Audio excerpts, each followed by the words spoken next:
I was thinking hard about how do we know things? How do we know what's true? How do I know what's true? What's worked for me? What hasn't worked? When have I succeeded? And when was I just in a learning experience? We like to call this like, yeah, that was hard, but I learned a lot. And there's two things that I noticed around what I thought was about communication, but it's really not. It's more about the human brain and how we can understand better why audience plus income doesn't work for most people, why it doesn't work, and why follower count doesn't mean you succeeded. Why? A big audience doesn't mean you're safe. When I started playing that game, and it's a game, as we all know, it was on LinkedIn and it was back in 2020. And all of a sudden, because of what I had learned and what I was doing, I was very popular. Very. And I'd put out a post and, there'd be 40, 50, 60 comments on the post. And I'm looking at the views and it's thousands. Then, 10,000. One, I think I had 100,000 views or something like this. And this was back in 2020. And I thought, I'm popular now. Now show me the money.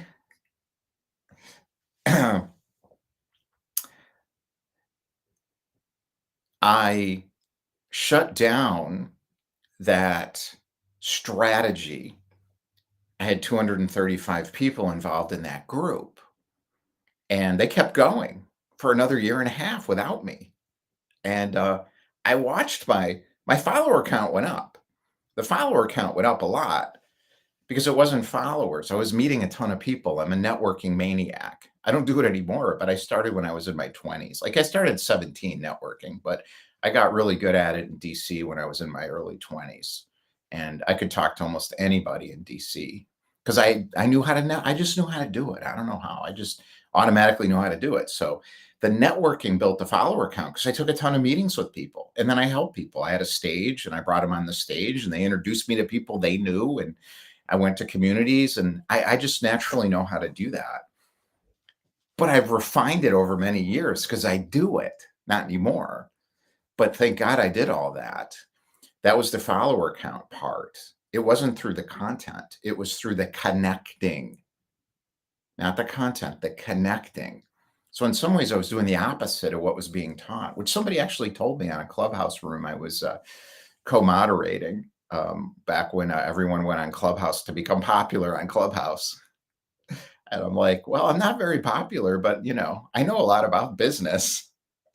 I got a co-hosting role so I could get more popular with their audience. Follower count did not mean I succeeded. It meant I had followers.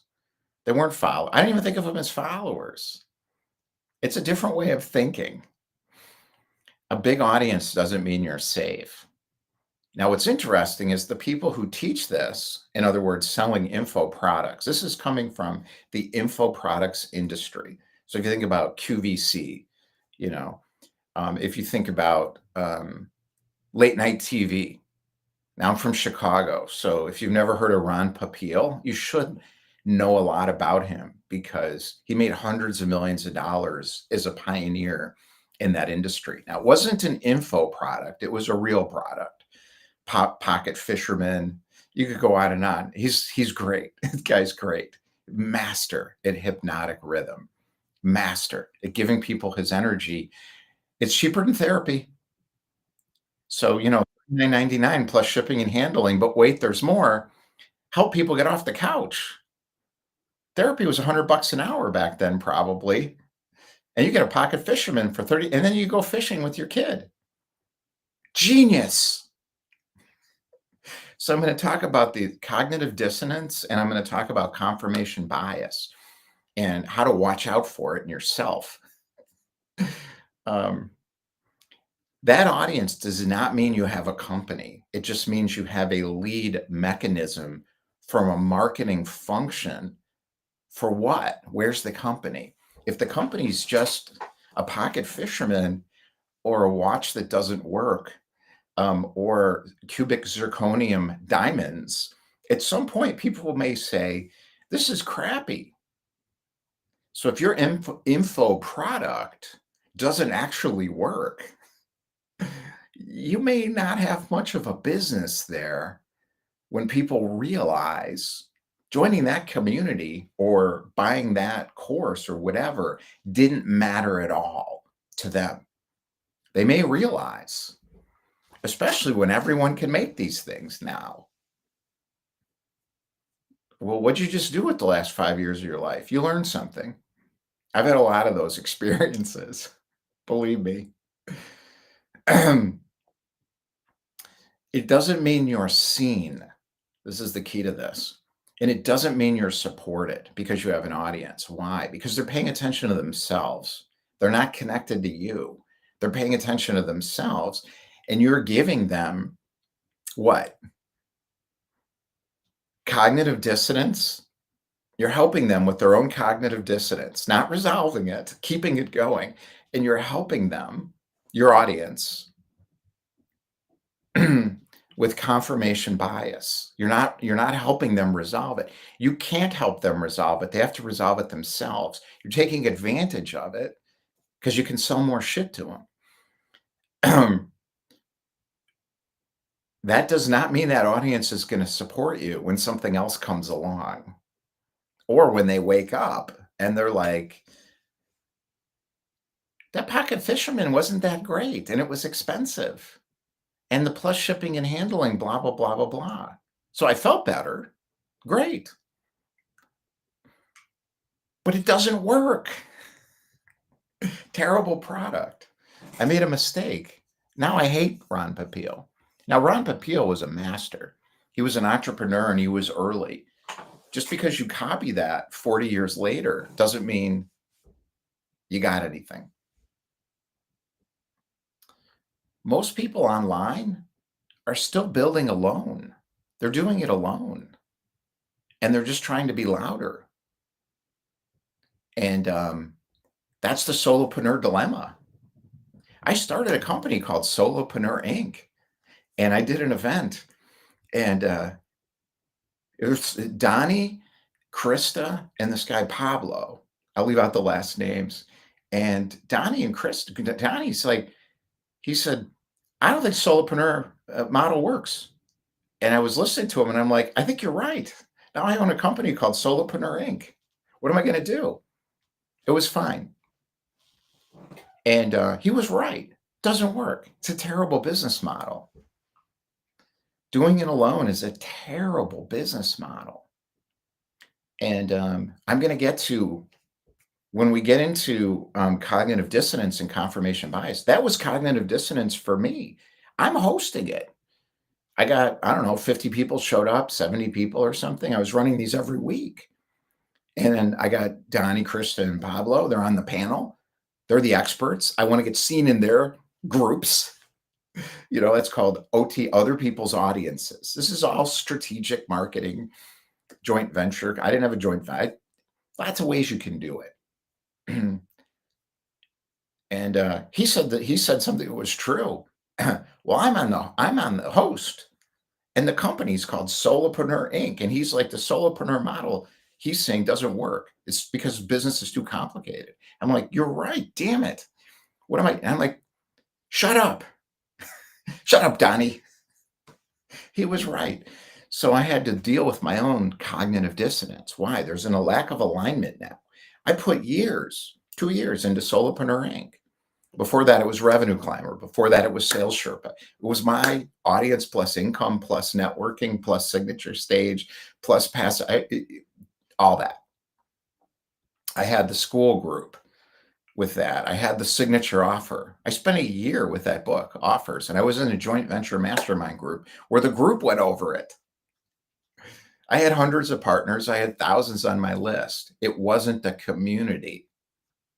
It was a container for my marketing so I could get what I wanted from all these people, which was never to have to talk to any of them. Now, I can either hold on to that and say, "No, Donnie, you're wrong," and argue with him. He was right, and I knew it. Or I can get back in alignment. This is cognitive dissonance right here. Cognitive dissonance is my belief that Solopreneur Inc. was my answer to not wanting to have my service business anymore. I turned it into a passive income business because I never wanted to talk to customers. I didn't want to talk to the customers anymore. I was exhausted after so many years of doing it. Not that particular business, but just having customers. So I'm like, is there a model where I don't have to have customers? And the answer was yes. I'm like, let's do it. So I did. And then by 2022, Solopreneur Inc. I'm like, I figured this out. I got purpose connected to it. The purpose for solopreneurs. We're going to have all the stuff you need. You'll get coaching from this and coaching from this and coaching from this and coaching from this. And I remember talking to this guy, Robert, who's a big networker. He's made millions in multi-level marketing networking. And again, confirmation bias. We're talking about solopreneurs. And he said, Larry, let me tell you one thing about solopreneurs. He says they need everything spoon-fed. And I thought, I'm sunk. This boat is sunk. The Solopreneur Inc. boat is sunk. What am I going to do? I've been on this thing for years. I've spent hundreds and hundreds of thousands of dollars, forego equally that much income, and put my family through hell and back to do this. And now I know it's wrong. What do? Cognitive dissonance. You got to get back into alignment. Our mind will not allow us to exist in cognitive dissonance out of alignment. We can align either way. We can hold on to the belief. In my case, it would have been Solopreneur Inc.'s going to work. I'm just going to make it work. Or release myself from the belief and say, what's next? And that's what I did. And I moved into what's next. And I closed it in February, March. I gave up by March 2023. I'm like, this isn't going to work. This is not going to work. That was very difficult. Now, if you are focused on those strategies right now, and you are stuck in this cognitive dissonance, or you're trying to get people into cognitive dissonance to extract more money out of your audience, income out of audience, you're going to be able to do it. The challenge is it's a lot of work because you got to figure out how to keep getting people to see you as the answer to that alignment issue, as opposed to helping them find their own way into alignment by saying, oh my God, this is true inside them, or this is true inside me, like the example I'm giving you, and readjusting and realigning. You can't do that when you're marketing to people. It won't work because that's not what marketing's for. I'm trying to sell you a product you may not want if I'm marketing. That's what it does. And they're, we're getting good at it as a society. We're really good at marketing. Think about this carefully. Really good at marketing. Where are we marketing? It's all online now. What are these platforms? All of them. They're advertising platforms and ad networks. They're marketing platforms. Who pays for it? The clients. What is in the product? Our data. What else is in the product? Our content. Just decide. Cognitive dissonance is your decision. How you get into alignment with cognitive dissonance is up to you, not me, or the person selling from the stage. They can't do it because when the market shifts like it is now with spiritual energy and all these new things that are happening, you can't force it anymore because people are going to be like, bullshit, I don't believe a word of it. Now you're going to win. How? That's what we're going to unpack. So, why audience size gives a false sense of momentum. I'm staring at the numbers on the dials of audience size. If I'm doing that, I'm not paying attention to what's happening in the world or inside myself. It's the worst possible thing you can do. And that gets to confirmation bias, the second thing. So there's two big things here. There's cognitive dissonance. This is this disconnection between what my mind, my emotional plane, and my physical body feels. So this is Socratic kind of stuff. If you want to really understand this deeper, read Socrates. That whole Socratic method is designed to wake up cognitive dissonance issues where people are holding on to something they know is not true. That can get you killed. It got him killed. He's like, sorry, I'm going to tell you the truth. He didn't tell anybody anything. He let them come to their own conclusion. And their conclusion was, Socrates, it's your fault. Think about that too.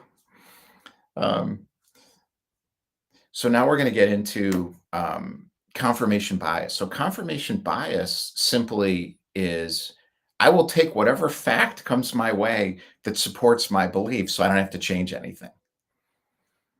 So if I'm watching audience size and that gives me a sense of momentum, I don't want to change that belief because I put a lot into it. But I did. And if I hadn't, I'd still be doing it. And I'm miserable. Oh, I got a thumbs up. Miserable trying to work on the audience size. Does size matter? I guess it depends who you ask. How to know if your content is creating connection or just audience? How do you know the content's working if you're not looking at the audience numbers and metrics? There's a simple principle called resonance and synchronicity and knowing. And as you understand how this confirmation bias is working inside yourself, is I'm watching myself with my own confirmation bias and realize I like what I'm saying, even though other people are telling me they don't. I'm going to keep going with that. And people are like, it's not working. It's not working. It's not working. People told me that for years. And I'm like, no, it is working. I'm getting a pop-up from Restream while I'm doing this. Hold on, I got to get rid of this. Oh, screw it. Can't figure it out. I don't want to shut it off. All right, whatever. How to know if your content is creating connection or just audience? It's got to connect with you. I rehearse by talking to myself and then I do it. And if I feel it connects with me, I'm finished. And then afterwards, there's sometimes a hangover. There's a feeling of, oh, nobody's going to understand that. Oh, I'm going to get 100 views. I don't care. Doesn't matter anymore. It has mattered.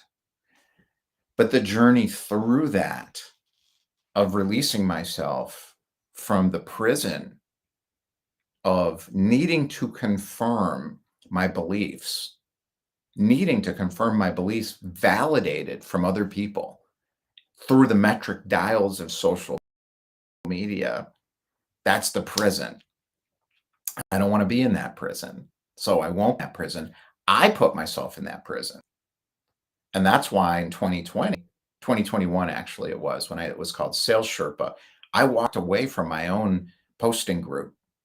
We were partnering behind the scenes and helping each other. It wasn't just a pod. It was actually a posting group. Some of those people became friends. One guy, I knew him from Michigan Avenue Toastmasters, Jeremy. He started and sold a company for millions of dollars. Another guy, this guy, Nick, he became a top sales voice on LinkedIn before LinkedIn had the top voice program. They were still figuring it out. This was even before creator mode. That I didn't make any money doing any of this, but it led to what I have now, which is knowledge and finding my own way out of my own posting group. Worked for them. So it created connection for them. And I was like, why can't my content be as good as Nick's? Because Nick's great on video. He's hilarious. It's his thing. and he had good tips about how to do video. And everyone was trying to figure out how to do video. I'm trying to figure out, what am I even doing? So my content's going to be fake marketing content. So nobody wanted that. All right. The 5 roles people play in every ecosystem and how to spot them. There's 5 roles and there's 2 groups in every market. I've been seeing this pattern play itself out for years in every market I've ever been in. And now it's obvious because with online, you can see it all. Before I couldn't see it. Now you just look them up and you can see everything in every market instantly. And I know which group I'm going with and I know which group I'm not going with. And I'm going to frame myself against that group. That group is using the group I'm about to talk about, cognitive dissonance and confirmation bias to get you to buy from them or believe them or follow them. There's 2 components of that group, the popular kids and the people who want to be popular. Think middle school, think high school, as adults in business. It's always like this. The popular kids have what everybody wants or they think they have what everybody wants. They don't. But there's a confirmation bias, cognitive dissonance thing going on in everybody's minds in the market, particularly beginners. People are new. They're not beginners, they're just new to that market. So they don't know what's going on. So they see the popular people and they're like, oh, I want to be like that. Watch it. Cost me 150 grand. What's your number? Who supports them? The social climbers that want to go to the nightclub, Studio 54, whatever version of that is. I went to an SEO conference years ago and there was a guy like this. He was probably the best SEO. They call them SEOs, search engine optimizers, basically. It's like how to win on Google without paying Google. You pay the SEOs a lot. So organic content, organic media is such a lie. But anyways, so I forget his name, but I'm like, what's with this? He's like, he's the best in the world. This was like SEO Mo's or SEO World. It's like one of these huge SEO conferences. I'm like, oh, I got to get to know him. So I'm networking and I'm thinking, I wonder if I could do a deal with him where I sell his stuff. And so I approached him and we were talking for a while. He just looked at me like I was a complete idiot. He's like, don't you know who I am? Was he the popular kid? No, he wasn't. He knew. He was real deal. And he was I mean, how much does it cost to work with him? 100 grand out of the box. He turned people away. He's like, I don't need you, Larry. I don't need business development. The phone is ringing off the hook. I work with whoever I want because Google's in everything now. And I mathematically can see the whole thing instantly. I'm like, oh, 2 sides. He wasn't a fake popularity. I saw the popularity people up on stage. He wasn't on the stage. He had his own wing of the show. He had his own workshop. It was a private workshop. I wanted to go to his workshop. It was like another $1,000. That told me everything I needed to know.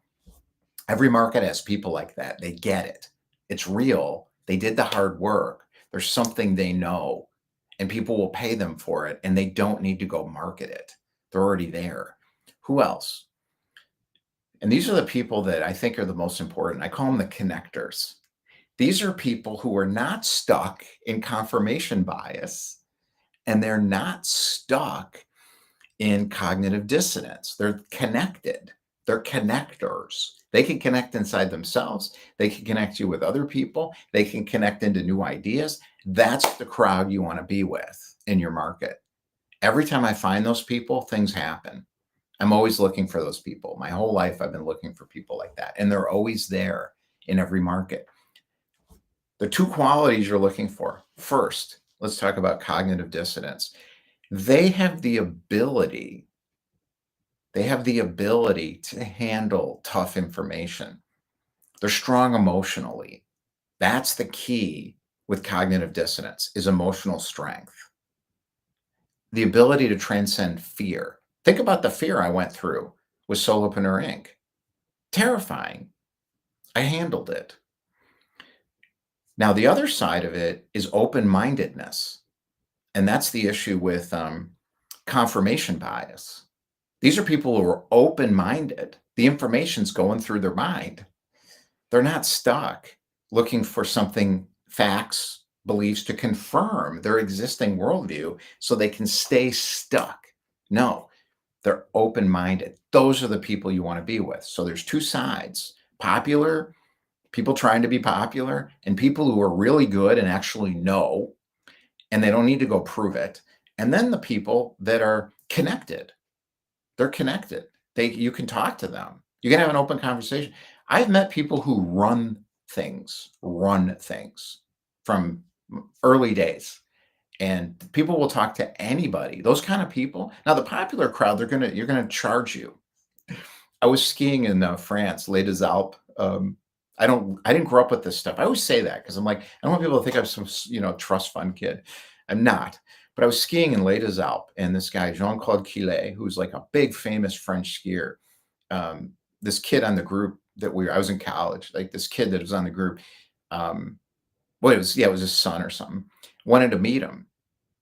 It's $1,000 to meet Jean-Claude Quillet. I'm like, you just told me everything I need. Well, maybe he was broke and needed money. Again, I don't know. I don't know. Maybe he needed to do that. It's possible. It's possible. Maybe he is the real deal. I don't know. But you got to figure it out. And the point is, you have to make your own discernment decisions about who you're willing to spend your time with. And then there's the other people in the market that just don't know yet. Some of those people, they can go either way. I call them the head turners. They're new and they're trying to figure out what the hell's going on here. Some of those people have high self-awareness and they're going to go the right way, and others are going to get sucked up into the popularity funnel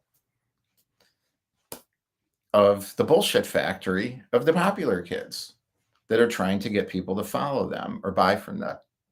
Every market works differently in this. What separates peer-driven, I got 3 minutes. What separates peer-driven growth from traditional community? It's real. I did a thing on Clubhouse with a partner, this guy named Chris, and a really good guy, former corporate, struggled like me. I'm not former corporate. And he made it and created a really successful business. And we did a thing on Clubhouse. The idea was community is a sales pipeline. Terrible idea. Terrible idea. That's what I did. What separates peer-driven growth from traditional community? It's real. Peer-driven growth is we're doing it together. Everyone's respected. It's connected. It's not a game. It's not gamed. I'm not building a trout fishing pond. That was Solopreneur Inc. It was a trout fishing pond of solopreneurs so I could spearfish and extract passive income from the trout fishing barrel. Not a good idea. That's why I closed it. I didn't understand that until later, but I finally realized it wasn't aligned with what I want and who I am and what I care about. How to build a shared learning space that runs on real participation. Everyone has to be equal. You can't have a hierarchy of popularity and followers. This is why this won't work so easily on social media, because that's the dynamic. The system is set up for that. And I don't think you can do it on something like Substack either. Those are all useful tools. I'm not saying they're not. I'm just saying I'm not attached to them as product models. I think we need to own our own products, not allow a tech company to own the product. I don't even want them in the product. They can be part of the, what I call, engagement system. How do I get other people in my market to know, like, and trust themselves? How do I get people to engage with themselves? How do I get people to work through their own cognitive dissonance? How do I get people to work through their own confirmation bias that I don't even know? Because if I talk to them, it turns into a sales call. And then it's a lot of my time. That's what the content's for. And I learned that from one of the top audience plus income people who moved from LinkedIn to Substack. He taught me this on a call. It cost me 600 something dollars to learn that from him. It was worth it. Let people get to know you. Now, he didn't mean it the way I do. He meant it the opposite way because he's using marketing and I'm not. Now, how to build that shared learning space that runs on real participation is, I had a school community. They were using gamification. That is not real participation.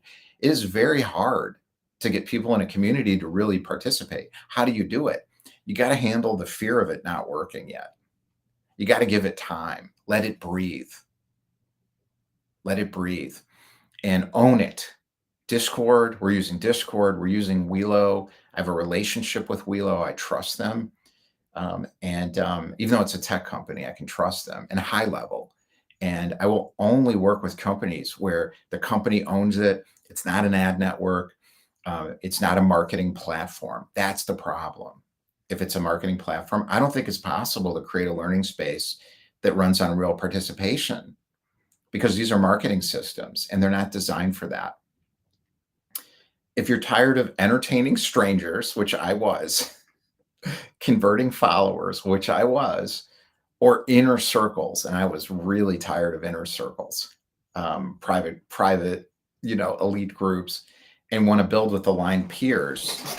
That's what this episode for today is all about.